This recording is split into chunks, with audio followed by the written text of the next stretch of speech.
We changed the name of our session this year from Road Ahead to Managing Utility and Telco Networks, and I think we scared off a good portion of the crowd, but that's all right. I am Larry Young. I'm the product manager for the Utility Network project, working on geodatabase and editing. And I have with me the last man standing after a long week, Rick Anderson from the development team, who's going to help out with most of the demos. So what we are going to talk about in this session is essentially the road ahead for network management within ArcGIS, or the utility network, as Jack mentioned a couple times on Monday. So how many people have heard our presentation before? I recognize many of you, so not that many. Hi, TJ. So this is what we're going to cover.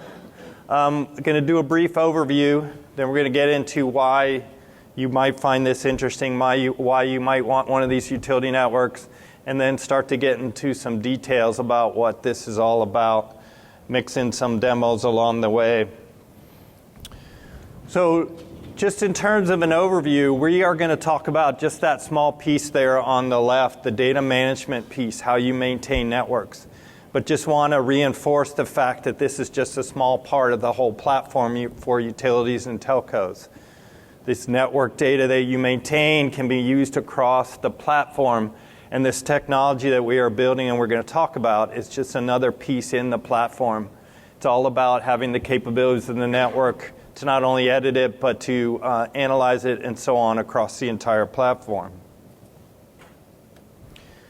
Our solution for today, again, just to reinforce, is 10.2.1. If you're a utility and telco, you've probably already been notified that we've extended support for 10.2.1 for another couple of years.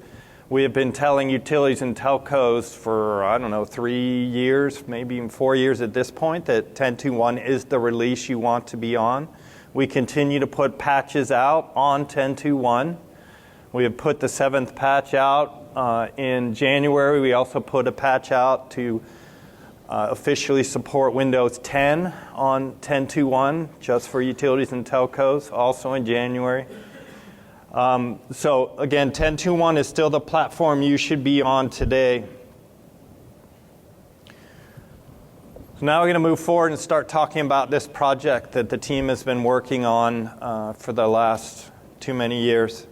So this technology that we are building is meant to be technology for the next 15 or plus years. Right, the technology of today works well, will continue to work well, but the requirements and needs of utilities and telcos have changed quite a bit since we imagined our current solution.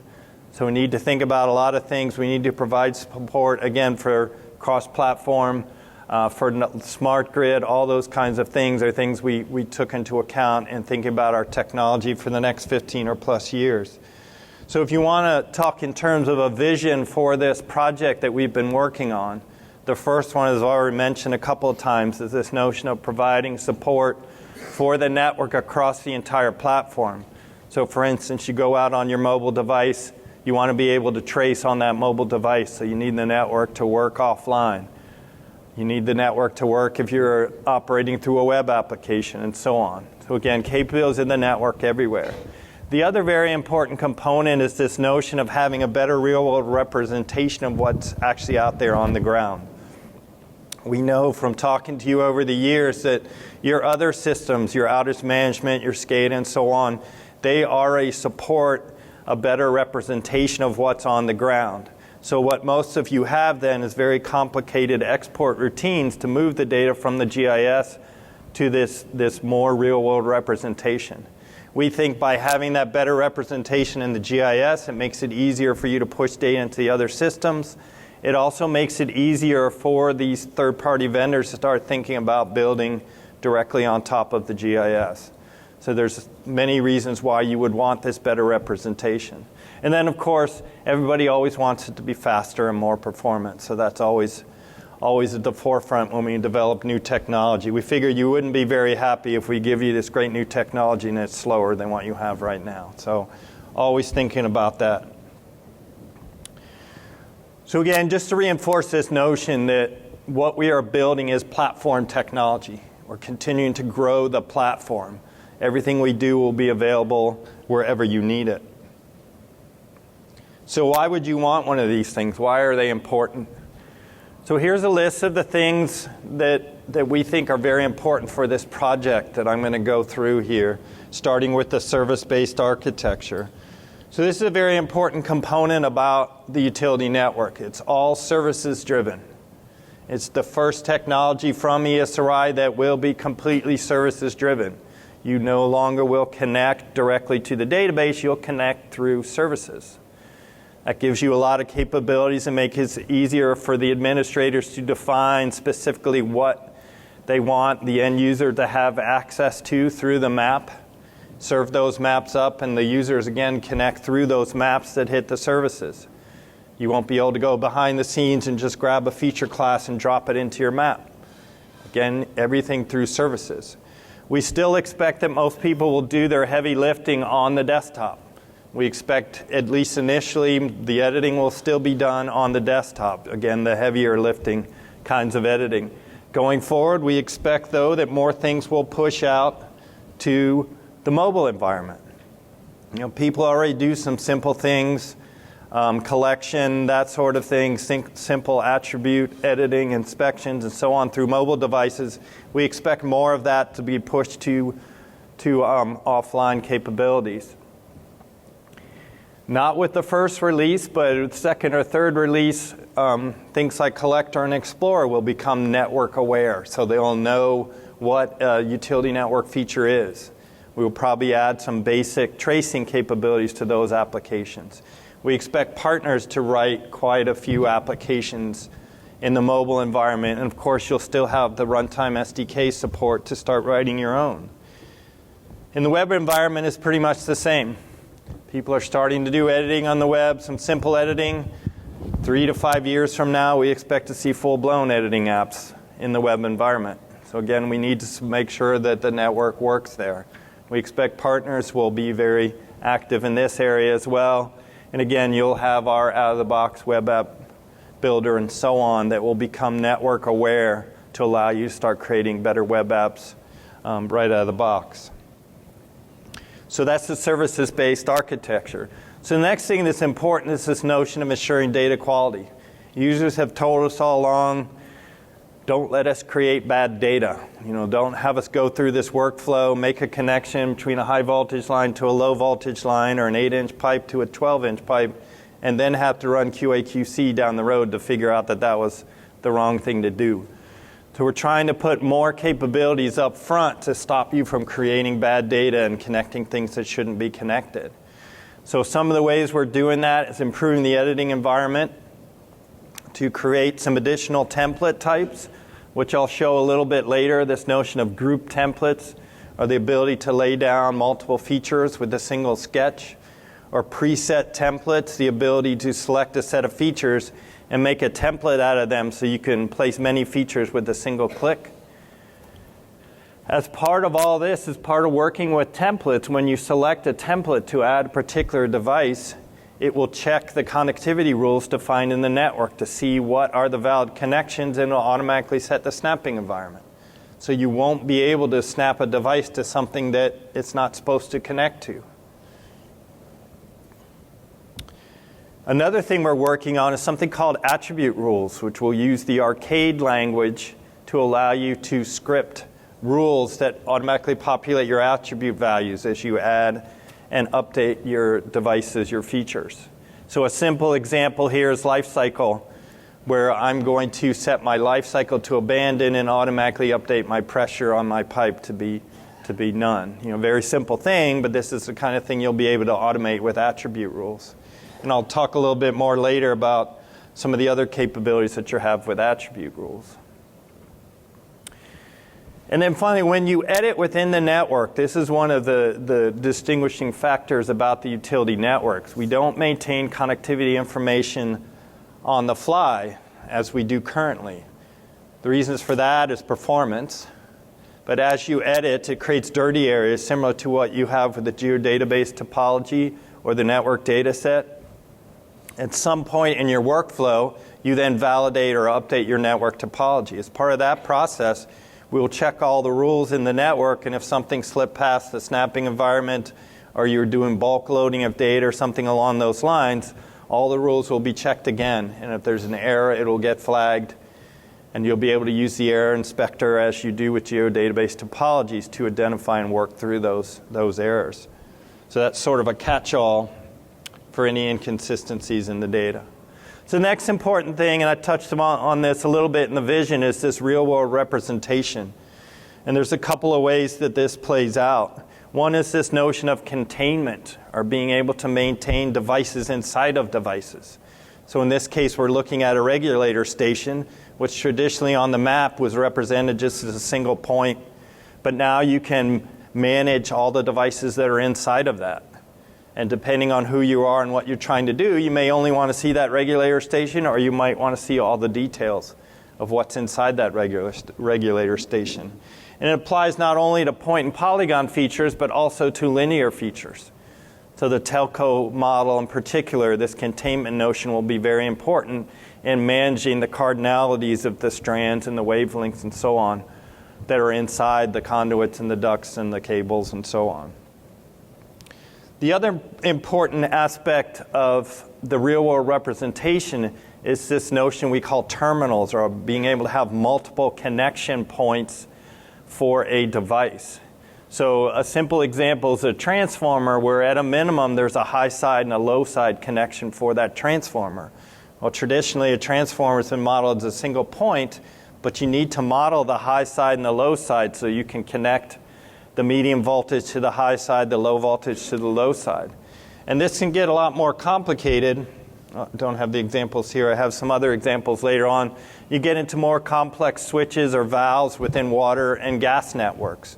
So these terminals you can define right now up to 8 connection points, and then you also define what the flow is through that device depending on a domain value that the user picks. So think of a 4-position valve where that defines the flow through that valve, and users can pick that flow. Again, it's just a single point feature, but there's a lot you can do with it.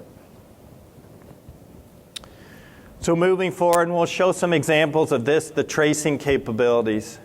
We have a very complicated, extensive geoprocessing tool for tracing that has a whole bunch of options that you can configure, and you can use this to make single button traces for specifically what you want to do. We originally started down the path of having very specific traces within the framework. And we decided that just wasn't flexible enough. So we're giving you all the capabilities, and then you can create the specific types of traces that you want through configuration, not through customization, but through configuration and hitting the right options. As I mentioned, we'll show you some more details about the capabilities you have for doing tracing. And always keep in mind that everything we talk about can be used anywhere within the platform, any device. Part of tracing, or tracing can be used in defining a subnetwork. Okay, so subnetworks are things like circuits within electrical or telco model. They can be pressure and isolation zones within water and gas networks. So we can define and manage source information within the network. Partners will also add on top of this to add their additional secret sauce there to extend that capability, but the core software has the ability to manage source information. And you do this based on what's called a tier, and again, we'll talk in more detail about this a little bit later. So this is just an example in a gas network of what the different tiers could be. So you manage individual subnetworks within each of these tiers. So another thing to keep in mind as we go through this presentation, this is a very complex example. Doesn't mean you have to have all of these things within all of your networks. Again, we're building technology for the next 15 plus years. So we've got to make sure all these complex things are possible. But again, it doesn't mean you have to implement every one of them on day one. Some other things that are very important, this notion of improved mapping and visualization capabilities. The first example of this is network diagrams or schematic capabilities. They are built directly into the utility network. So when you create a utility network, you automatically get network diagram capabilities. And you can do some very simple things like select a feature or select some features, run a trace to get a selection set, and then on the fly just create a network diagram or a schematic view of that selected set. Or you can be more complicated and store a network diagram for each subnetwork or circuit within your network. So when that circuit is updated, it can automatically update the schematic behind it. So you always have this alternative view or this logical view of the network. Another important area for visualization is 3D. So by default, connectivity within this network is established by X, Y, Z coincidence. So Z is built into the network. So you'll be able to support things like vertical lines and stacked lines based on the Z values. This is an area we expect going forward that a lot of people will begin to take advantage and do more things in 3D going forward. So all the capabilities will be there.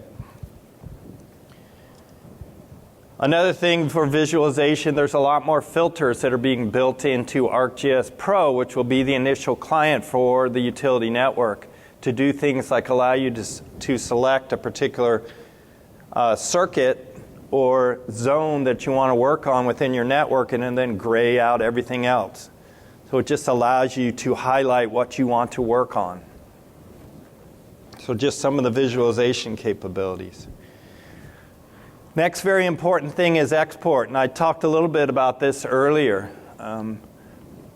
You need to export data to your other systems, again, to your outage, to your modeling systems, and so on. We recognize that, and we want to make sure that this is an easier process with the utility network. So we're going to support a lot more capabilities out of the box for exporting data to these other systems, including supporting some standards such as SIM. Performance is always very important. We have a new transaction model that's behind all of this, a transaction model that's based on date and timestamps. It's much more performant. We're doing some things in Pro and within feature services to reduce the number of queries back to the database. I'll talk about the data model structure and how we're making that more efficient, again, to reduce the number of queries back to the database. All these things will work to improve the overall performance of the system, just for simple things like panning and zooming, and then for more complex things like tracing and queries and so on. So just to summarize this sort of opening section, we are building a stronger framework within the core software. We're adding a lot of capabilities that we're going to show you today, and you've probably heard a lot about. This doesn't mean that partners aren't still an important part of all of this. We're providing strong core capabilities, or that's our goal, but we still expect the partners to be involved in building some of those very domain-specific workflows and capabilities on top. So this is a strong framework not only for you, but also for the partner solutions to build on top of.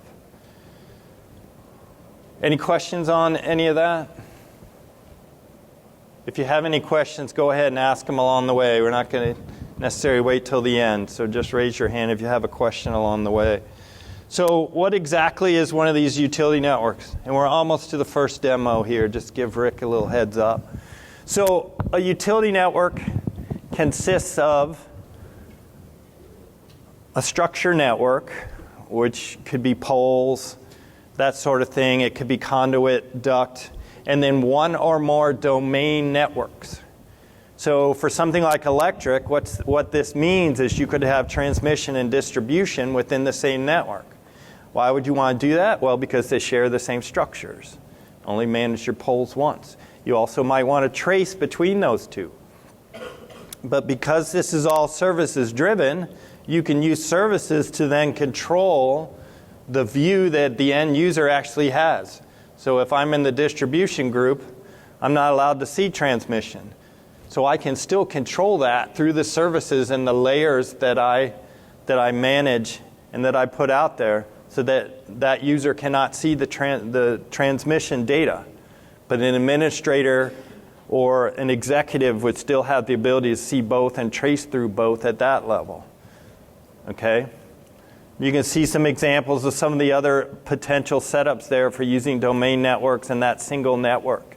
But the important concept here is that there is one structure network and one or more domain networks. So with that, I'm going to turn it over to Rick here to just give you a little short overview of some of the things, some of the concepts. Rick? All right. All right, I'll just try to show fairly quickly here a few of the items that Larry talked about. First off, here I'm in this is Pro 2.1, so this is brand spanking new software that we've just started really working on back in Redlands. So it's got a few differences from what's out there with 2.0, and of course any of you that have worked with or seen our beta program, that was all built on Pro 1.4. So we're advancing along the way with our first release being on top of Pro 2.1 that you're seeing now. First off, if I right-click on a layer and go look at the properties, you'll notice the first thing that Larry pushed pretty hard was that this is a service-based architecture. These layers are not pointing directly to a client-server database connection anymore. These layers are pointing to a portal item in my portal, and that portal item is of course going to through ArcGIS server, and then on the back end is getting to the database. So all service-based architecture now. The next thing is these sort of layers that Larry was talking about here with the structure network and the domain network. I have several layers here: electric distribution junction, device, line, assembly, and subnet line. Those are the 5 layers that really make up any domain network. So if I have a gas network, I'm going to have 5 of those. It'll be gas junction, gas device. If I have transmission and distribution, I might have 10 if I make those separate domains. Then below that, you'll see structure junction, structure line, structure boundary. Those are the 3 layers that a user will work with that make up that structure network. So a lot of people, when we first talk about that, start to get a little bit scared because they know that they currently today have, we've seen, 60 classes in some geometric networks out there, sometimes more, sometimes less. Nobody very consistent on that, right? Every utility was a little bit different. Now, behind the scenes, we are actually constraining the system. We're only giving you those few classes to work in. Yet, you'll still have the same power that you've always had. You'll be working with things that we call asset groups and asset types.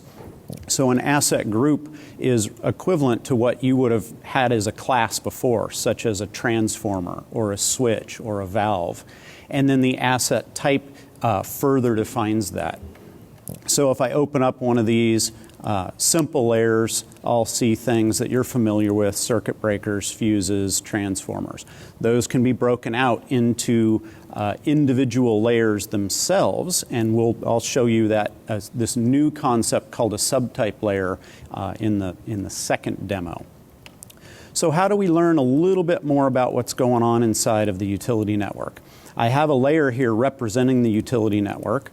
I go into its properties, and the network property page for it gives me all the information that I need to know about what this utility network is made of. So similar to what we just talked about, I see it has a structure network. I see it has a domain network. In this case, it's called electric distribution. I've got some rules. I've got some terminal configurations, categories, etc. Let's drill in a little bit. If I go inside the structure network, I see that junction, line, and boundary. Well, what are those things? Well, in this particular configuration, I can see that for structure junctions, I have things such as cabinets, manholes, pads, and poles. And then an interesting new concept are these association roles. So within the association role, for every combination of asset group and asset type, I can tell, is this structural item a container? Does it contain other things? Or is it a structure that I attach things to, such as a pole, for example? And then we can see things such as their deletion semantics. So what happens if I delete a structure and it is containing things or it has things attached to it? Do those things get automatically deleted also? Do they get set as not being contained or not being attached? Or do we simply say it's restricted, such as this manhole, the asset group and type here says restricted. If I tried to delete that and it was already containing things, that delete would just fail and say, sorry, we're not letting you delete something like this because it actually has content inside it. You need to remove the content before you delete the feature. Moving on to structure line, quite simple really. I don't have too much in the structure network here in this particular example. And remember, this is just a sample configuration. Our solution side at Esri will be providing base data models for electric, water, gas. We'll be moving on into telco and various other things. So we'll provide base models, but then you guys as customers and partners will be able to extend the model by adding in your own asset groups, your own asset types, and doing all of this configuration. So here I only have a few things such as ducts and trenches. You can see they are containers. They can contain other things. And then we have boundaries. Boundary such as a substation, it's just a larger thing that I want to draw as a polygon instead of the structure junction items that are really just single points on the map. Work the same though. So now if we move down into the electric distribution network, there's really 4 classes that a user will work with. I mentioned subnet line just a little bit ago, but that's a system managed class. You guys really will be working inside of these 4 classes: device, junction, line, and assembly. Devices, again, this is an electric network, so I can see the common things like circuit breakers, fuses, street lights, etc. An interesting thing to note in this section is this item called category. So we're now allowing you guys, when you do your configuration, to tag asset groups and asset types with a certain category. So here you can see I've got things such as protective or disconnect. You can use whatever categories you want. And the interesting thing with these categories comes in when you're doing tracing later on. So you can configure a trace. For example, let's say I want to run a trace that says, do an upstream trace and stop the first time you run into a protective device. But you don't want your user to have to know every single type of device in your network that you consider protective.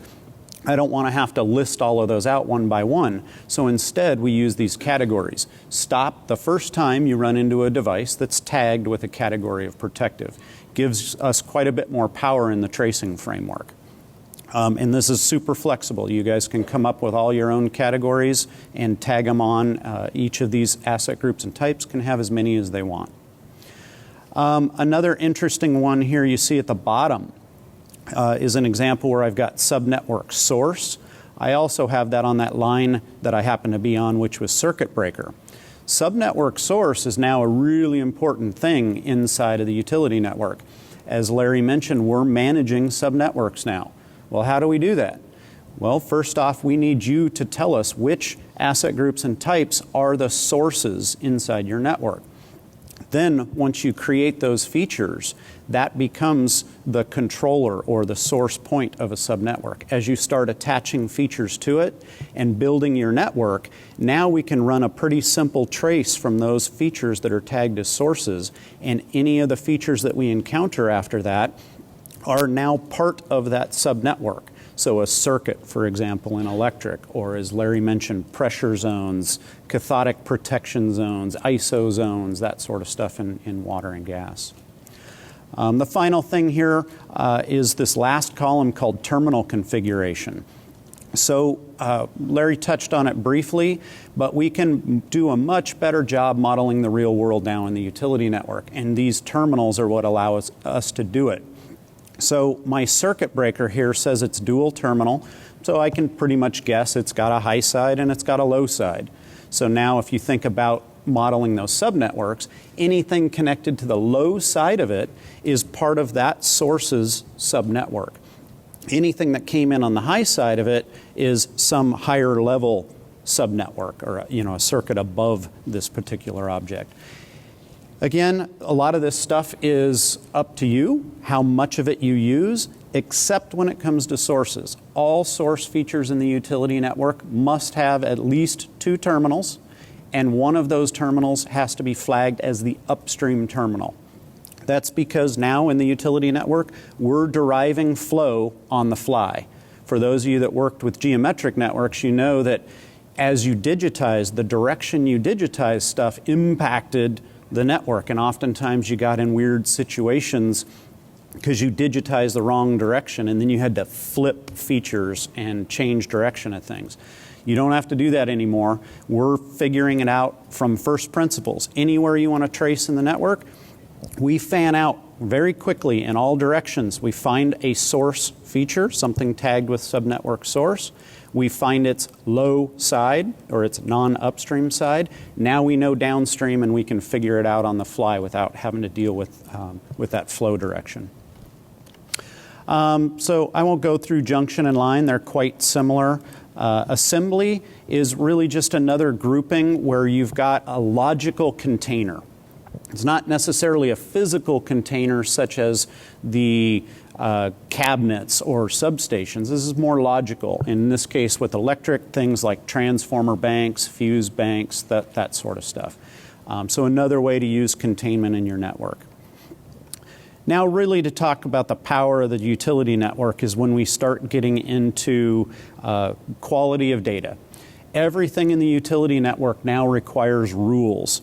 So if you don't specify that 2 things can be connected, then we'll raise errors in the system. You must say that things are allowed to be connected or contained or attached. So if we look in here, I've got various kinds of rules. We've got a new concept called junction-junction connectivity.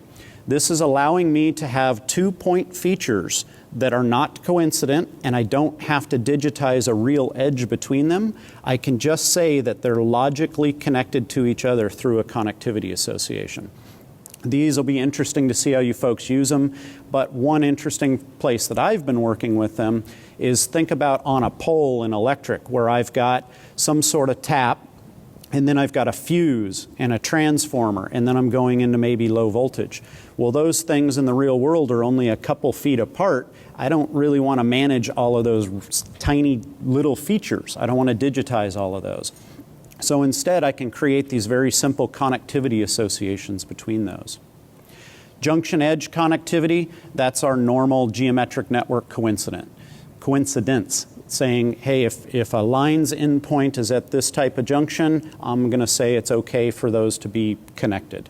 But again, if I don't have a rule and I run into that situation, those will be errors. We won't allow things to connect if you don't give us a rule saying it can. And then we've got edge junction edge. This is interesting where I can now get a little bit finer grained in here to say, you know what, I only am going to allow a 10-inch pipe to connect to an 8-inch pipe if there's a junction which is a 10 to 8 reducer, for example.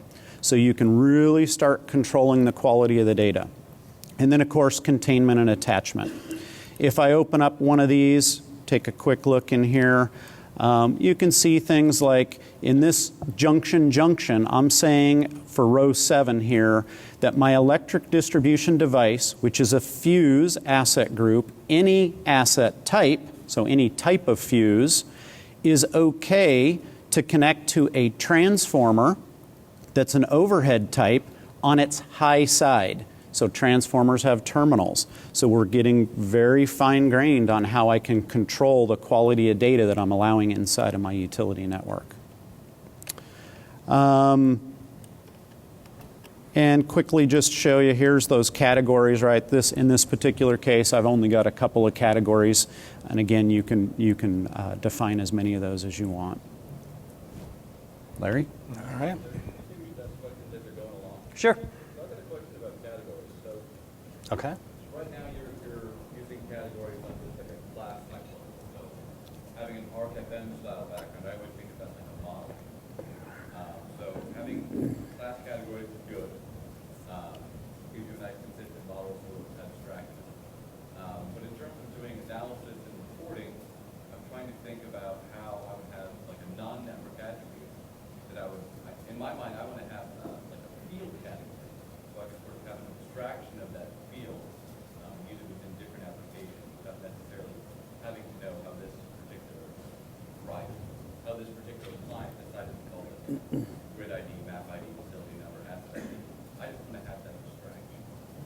So the question, if I understand it, is that right now we have the ability to define categories. You said on the class level, but categories can actually be defined on the asset group, asset type level? No, well, I'm just saying, you said class, I'm just saying it's defined at the asset group, asset type. Your question is, can you then take that abstraction and define it at the field level? What would be an example of Can I just jump in? Go ahead, so, of course. Totally possible. There is, model names are built into the underlying geodatabase. So we have had to enhance the geodatabase model because model names were never exposed through feature services. So we're working on that right now, and you will be able to. And just to kind of expand so everyone else understands, these categories I'm talking about are at this asset group, asset type. So I say, hey, let's look at an example. A fuse, current limiting, has these high-level categories called disconnect or protective in this case. What he's asking about is, I've got all of these fields that are defined on my feature class, and I want to be able to tag a field with a specific model name. So let's say you're a vendor and you're building applications that go to any customer. Well, depending on the customer's language or whatever, the way they name their fields could be very different across your organizations. But if they have the same meaning, then you can tag those fields with a model name, and now somebody writing an application doesn't need to understand how every single customer called that. They just look for that model name, now they know what field they're working on. And those will be now exposed through feature services. Like next beta or? In our pre-release, which Larry will talk more about that coming up. Maybe. Okay, thanks, Rick. Any other questions for? So Rick did a really good job of covering these, so I can go through these next few slides pretty quickly. Again, the structure network, and Rich showed you the different components there of the structure network. I think everybody understands that, and Rich showed the fact you have structure lines, structure junctions, and structure boundaries. Don't call me Rich anymore. What's that? Rick? I said Rich, sorry. Rick. That's your name, right? And then the domain networks, and it's very important, again, these 5 classes, and again, Rick mentioned that distribution subnet line is maintained by the system. You add features and set properties on the other 4. But it's very important to note, we're talking about, and Rick showed the fact that there are these 4 feature classes, and asset groups and asset types are how you get down to the actual delineation that you need for those devices. You could still have layers in your map exactly as you have them today. But instead of them pointing to individual feature classes, they point to the asset groups and the asset types within these classes. Why do we do that? Performance, right? And Rick mentioned briefly the, subtype layer that he'll demonstrate is a new capability within ArcGIS Pro. And what that will do is, let's say I have a group that's my distribution device layers, and it's my transformers, my fuses, my switches, or my valves, my T's, my junctions, and so on in water or gas network. Right now, you have them all point to individual feature classes. Every time you display, every time you query, it makes a round trip to the database for each feature class. Within utility network, you set up these layers, and they will all point back to that one class. That new subtype layer thing, what is important about that is it will combine all of the queries. So every time you pan, zoom, do a query, it combines all the queries into one query, one round trip to the database. Again, it's just all about performance, right? So that's really why we're restricting you, and it also makes it easier for support and some other things. We have a general idea of what is in your database, how it is set up, so that will help with support as well. Subnetwork management, we talked a little bit about this, the fact that this allows you to maintain or keep track of individual circuits or pressure or isolation zones within your network. You define the source or sink for these items. You also define aspects such as what are the tiers that you want to maintain. So an electrical network, you could have the medium voltage tier, you could have the low voltage tier, and you can maintain individual subnetworks at that tier level. Then you can trace just within a tier, you can trace between tiers. Again, we had the example for the gas network. It's a little more complicated. Maybe you don't have gathering, transmission, distribution, but you have pressure subnetworks and isolation subnetworks, and those overlap, of course, but you maintain individual units, or what we call subnetworks, within each of these tiers. So in this case, the example, in the isolation tier, there could be 10 different zones that you maintain. Again, you can trace just within that zone, you can trace between zones, you can maintain attribute information on each of those zones. What are the number of customers in an isolation zone? What's the sum, what's the length of the pipe in that isolation zone? And all those things automatically are updated as you edit and update that subnetwork. Rick also talked about this, that behind it all, and the very important aspect here is the rules that you define within your network. The base data models that we put out there will have an initial rule configuration that you or partners can add to, remove from, and so on. But you define what the valid connections are within your network. What are the things that can be contained or attached to other things? Right? If you happen to get two features that are dead on coincident in X, Y, and Z, and there's not a rule that says they can connect, as Rick mentioned, it will flag, it'll come up with an error. The snapping environment, the editing environment won't let you easily get those things exactly X, Y, Z coincident because snapping won't work. But if you do somehow, again, the rules will be checked, and it'll get flagged as an error if things are coincident that shouldn't be connected. So how are we going to do analysis on this network? Again, out of the box analysis is done. You can select one of the options there from the tracing gallery, and you do have the ability to create your own one-button clicks and add those to the gallery, or you will. I guess it's not possible yet, but coming. But they all refer back to this single geoprocessing tool. As I mentioned earlier, we originally started down the path of having very specific traces.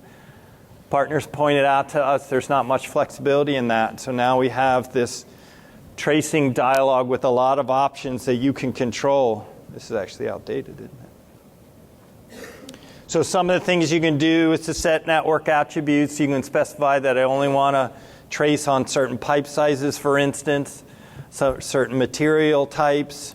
You can set all those through network attribute filters.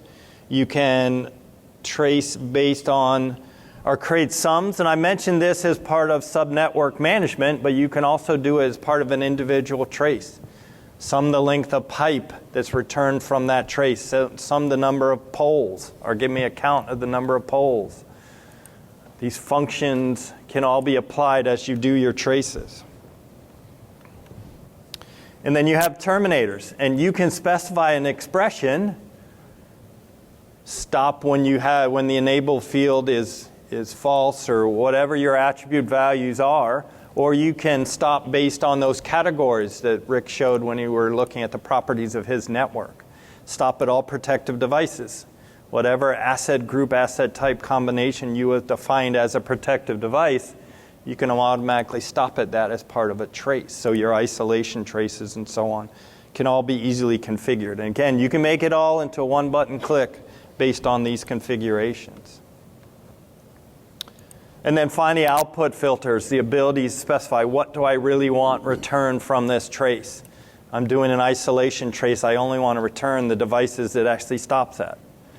I'm tracing upstream, and I only want to know the poles that are along that trace result or through that trace result. Just return that. So you can control what is returned as well.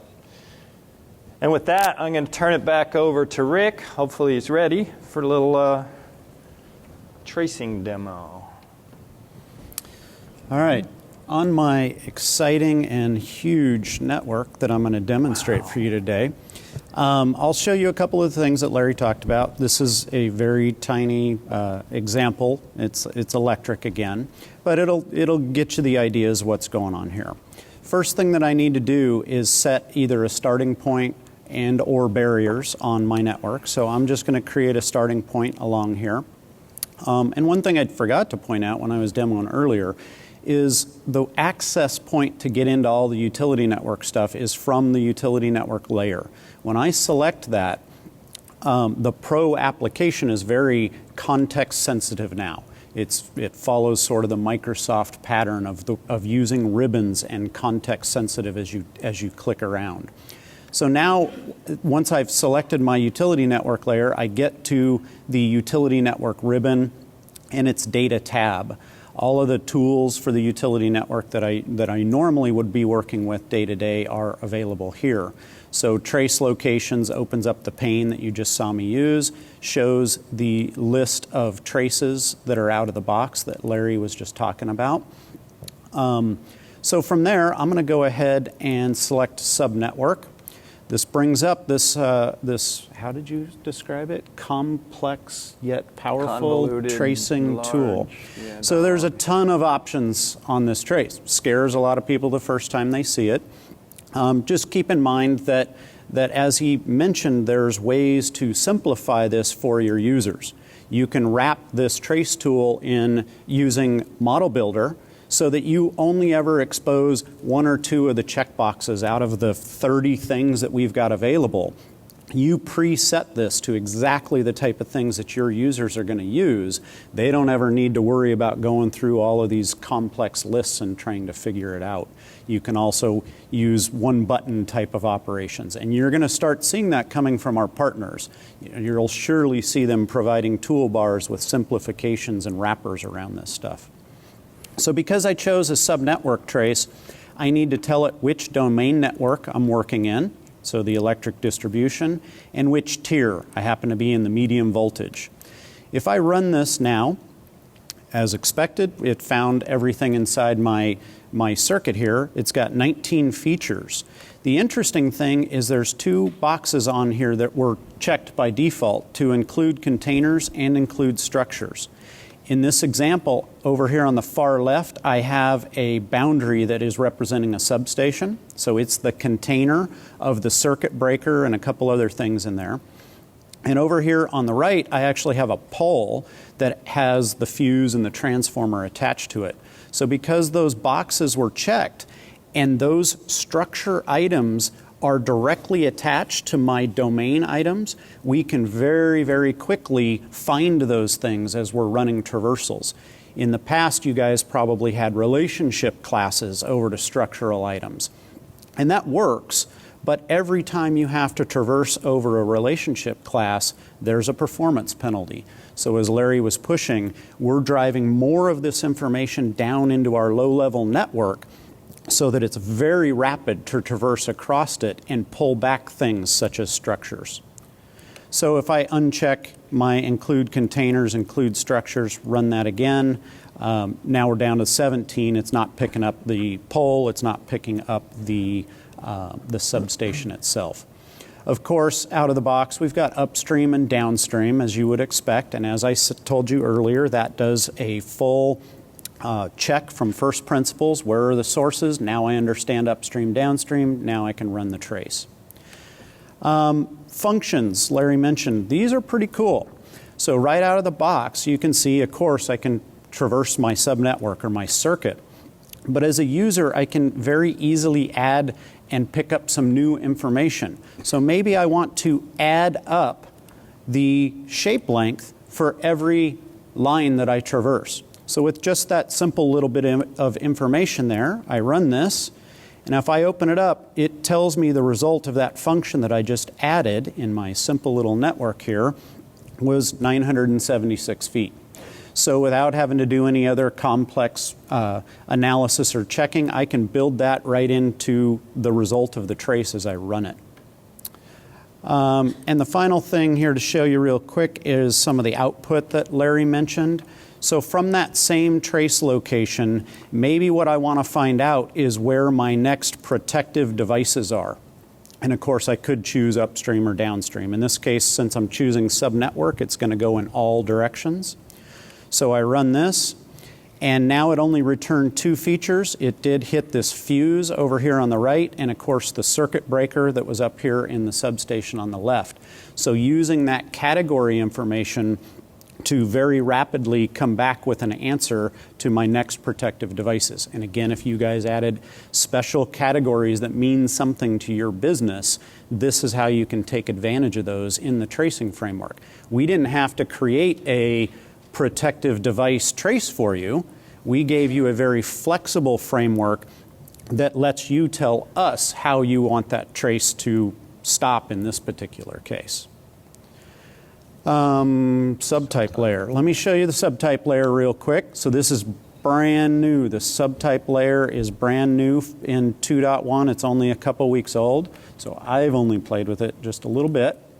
I'm going to add a new map, maybe. I'm going to add a new map here. And in my catalog, I am, of course, not going to connect to a database like we always have done with the geometric network, because I can't do that anymore. Services-based architecture. I go to my portal. I find one of my feature services that's in my portal. Here's all those layers that we were looking at in the map. Now, normally, I could right-click on one of these and say Add to Map. This is exactly what I showed you before. This is a typical layer that comes out of portal. It's not broken out. So what many people always did with geometric network, you would have a single layer for every one of these kind of subtypes. But as Larry mentioned, now as you pan and zoom, if you do that, you're causing a query for every single layer. And as I mentioned earlier, we've seen some of you guys that have 60 or 70 layers. That's a lot of querying to a database, and then when you put it behind a service, that's a lot of querying going through on web traffic, right? So the idea is with the subtype layer, how do we simplify that? And the way you do that is in the Map tab now in Pro, and again, this is brand new in 2.1, there's this Add Preset and this new option, let's see if I can zoom in there for you, called Subtype Group Layer. So when I hit Subtype Group Layer, this time it's going to force me to go pick something. And again, I go to my content in my portal, back to that same exact item that I just added before. Except this time it's going to bring it in with the new subtype layer. So I'll close the old one, and you can see what it did automatically is for every subtype that it found within that class definition, it has created me this sort of group layer and then a layer for everyone underneath it. As Larry mentioned, now I can control these individual layers just like you do any layer in the map. I can use scale suppression, all the symbology, all the fancy stuff you can do inside of Pro. But the important thing is, as I pan and zoom on the map, this subtype layer has more intelligence built into it. It knows that it does not need to make an individual query for the transformer layer or the switch layer. It makes a query for the electric distribution device layer within the extent that I'm in, brings all of that back, and then kind of like a poker dealer shuffles out the cards on the client side to the individual layers, right? So we're making one query to the database and pulling that back instead of, in this case, being whatever, 7 different queries. So much more efficient and gives us a lot better performance now that we're pushing everything through that services architecture. I've actually got a question about that. So in terms of how that works, does it still find some way to sort of reconcile like scale suppression, definition queries, all of that? So the question is, does it still have ways to do scale suppression and... Definition queries. So the definition query is essentially built into it behind the scenes, right? It's doing that for you. Every one of those are subtypes within that higher level class, the device class. So basically, we're setting that definition query for you and managing it. But if I had a specific map product where I only wanted to show things with certain life cycle stats, and so I was applying definition queries on those subtypes, would that definition query be respected? So the question is, if he still wants to put definition queries on top of these subtype layers, yeah, you can still do all of that sort of stuff. There might be better visualization techniques in Pro.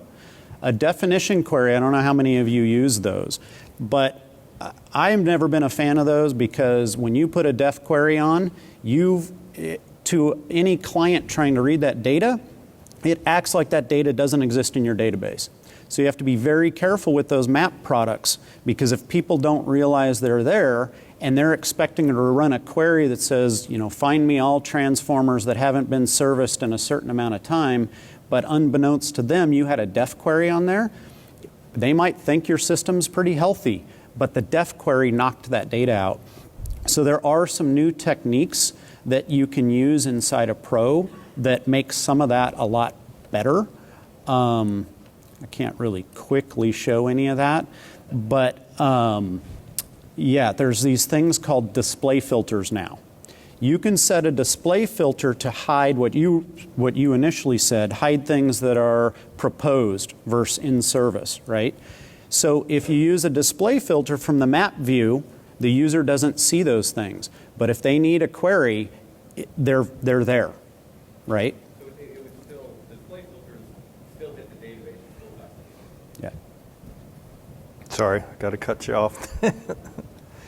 Okay, because we're running a little short on time. So next thing is just the capability. We've shown and talked about this. We have mentioned the notion of connectivity associations. Rick showed the rules, point-to-point rules. The reason we have point-to-point rules for connectivity is the fact that you can create what's called a connectivity association and create a connection between 2 points that are not coincident. So you offset things for cartographic reasons and so on. You want to connect your service points to your transformer, but you don't want to maintain laterals. You can do all that sort of thing through a connectivity association. As I mentioned earlier, by default, connectivity is XYZ coincidence, and then you can add these additional things through connectivity associations. Containment associations are what allows us to keep track of what is inside a container. Again, it could be a point, polygon, or linear container. You create a connectivity association so we know what's inside of it. And then as Rick showed, when you trace, you can say return those containers. A transformer bank, a regulator station, those are things that would be containers, and we can maintain what's inside of it. And then the final association type is a structural attachment association. What is on a pole? What is inside a manhole? Those sorts of things. So you can create this association. The reason that you do it is so you can return these objects as part of trace. So again, you can turn the poles even though they don't actually conduct electricity. Terminals we talked about. Let me just show you some examples of terminals. And again, with terminals, I mentioned you define how many connection points there are and what the valid flows are through those terminals. So an example of where terminals come into play is City of Geneva brought us this example where they say they currently have 27 features to represent one of these complex switches that is basically a 3-position switch. It either connects to the bus bar on the left, connects to the bus bar on the right, or neither. So we define 4 terminals. Electricity comes in the top, and then it goes out one of these 3. Actually, we only did 3 connection points. Either connects to the left or the right, or there's no flow through it. So you define this, you define the valid flows. For gas or water, an example would be these complex valve types, where there's very specific sets of flow through these valves depending on what position they're in. Terminals allows you to manage this with a single feature. So that's really the value of terminals. Network diagrams, we didn't have a chance to really demonstrate much about this, and Rick's an expert in this area. But again, the ability to have network diagrams, to maintain them automatically. You can create on-the-fly diagrams, or you can persist them. You can have them automatically updated as part of subnetwork management. You have all the layout routines and capabilities that currently exist in the schematics extension. We are beginning to work on white space management, the ability to do editing of that schematic and persist that. Long term, the workflow we'd like to get to is the ability to add new features within the network diagram and then later add the actual spatial component to it. That's something we've been asked for a while now, and we're going in that direction. There will be a few releases before we get there.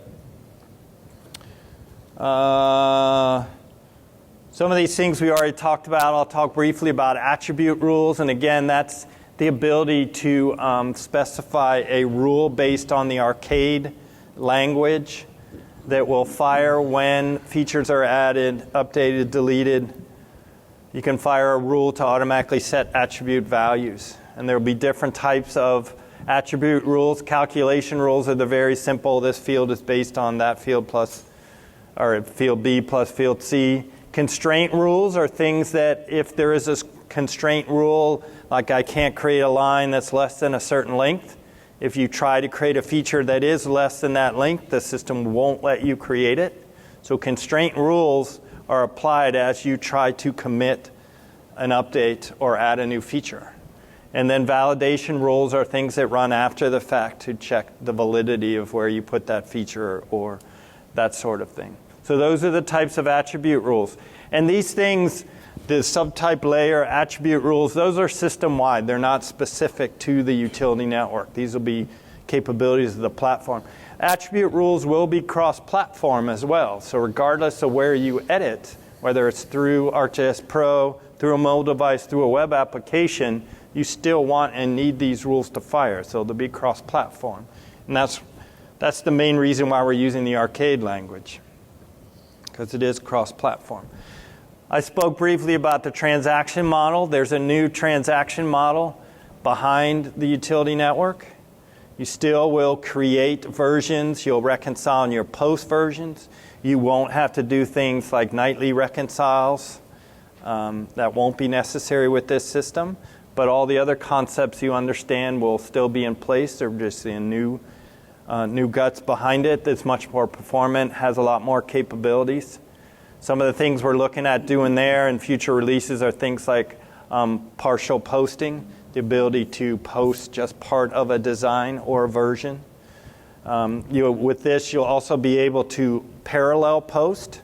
So if two people can post at the same time instead of having to wait for one to finish before the next one starts. So a lot of capabilities with this new transaction model. On the editing side, I already talked about this, the abilities to the new template types like group templates, where the example here is a gas main or a water main, where I want to place a main, I want to place a valve, I want to place a regulator station along it, and I want to have an end cap at the end.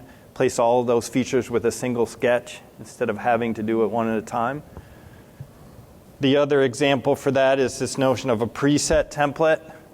So in this case, I have a transformer bank, and it has a fuse along with it, and it has a connection point so I can snap it to the medium voltage line, create all those things as a single preset template, and then I can set my snapping anchor onto that connection point and place all of those things with a single click and make sure that they snap. I was going to demo some of that, but we're a little short on time, so I think I'll just move on to the last topic here, which is important to a lot of people. How do I think about, or how do I start moving my data into this? I don't want to go through all the details of this. We are working on a white paper right now that will go through all these details about these steps in preparing your data to move to the utility network. As you might have picked up based on our discussions about rules and how nothing will connect unless there's a rule and all that sort of thing, the utility network does require, how should I say it, better data, cleaner data than maybe you have right now. The current system is a little lenient. It allows you to connect things that shouldn't be connected. It allows you to have things that aren't connected. We will flag those as errors within the utility network.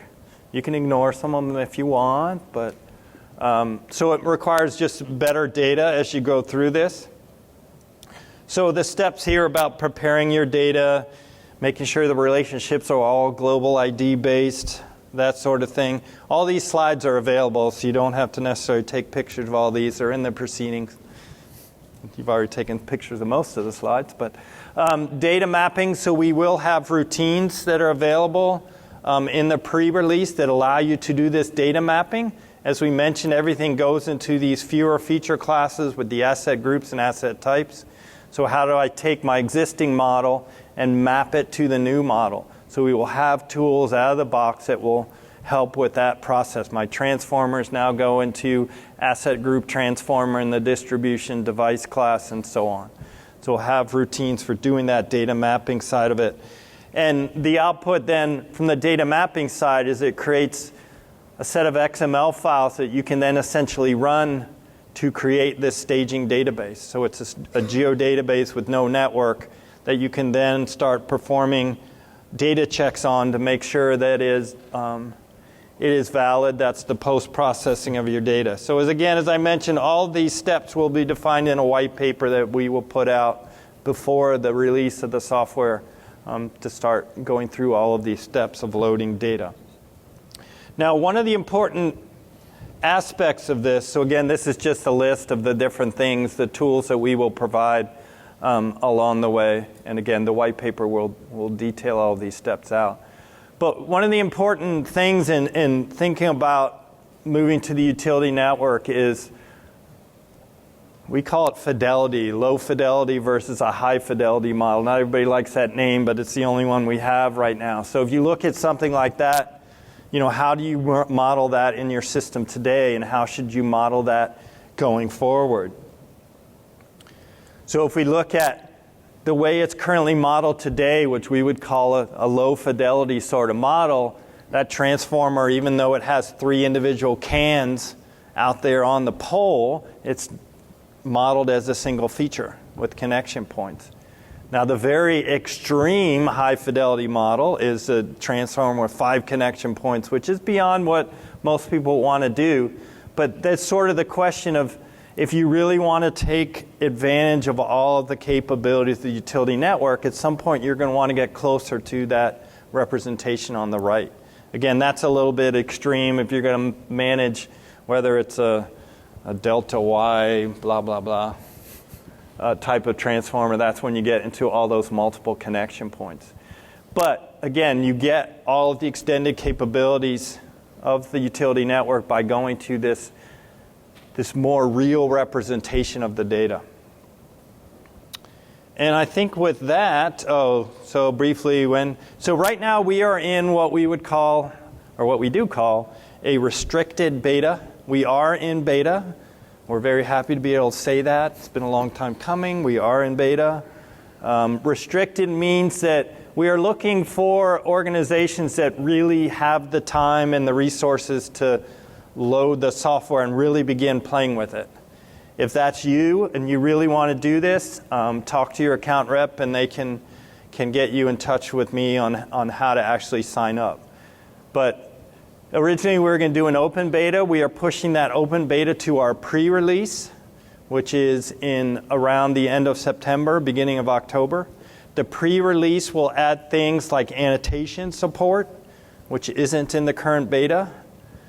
It will also add those attribute rules that I mentioned.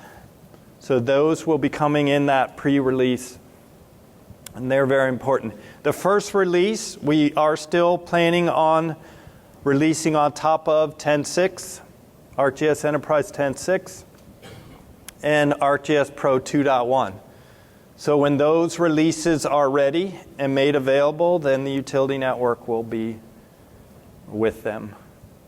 So I'm putting it all on them. That's good. Okay. But the plan for both of those things currently is the end of this year. So that is the schedule. Any additional questions? And I'll just skip ahead real quickly to say fill out your surveys, please. We're required to say that.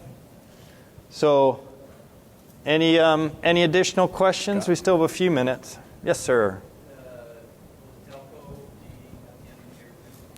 Will Telco be at the end of the year? We have some meetings scheduled coming up with our Telco partners. We think we need to add some additional abstractions to our information model to support the cardinalities of telco.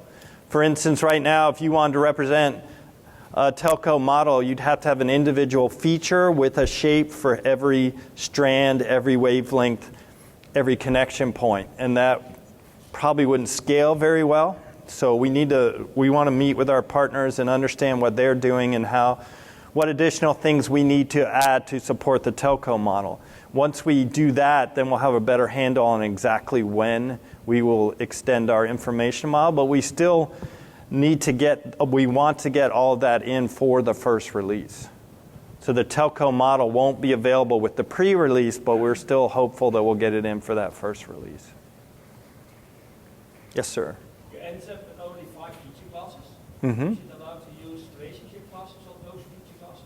So the question is, can you use relationship classes with those 5 feature classes that we are restricting you to? Yes, you can. We want you to think hard about relationship classes. They're very useful, but they're not particularly fast. So we want to make sure you think about, do you really need that relationship, or is there another way to do it? But if you need them, yes, you can still fully support it through the services model and everything. Any other questions? All right, well, thank you all for coming. Enjoy what's left of the conference.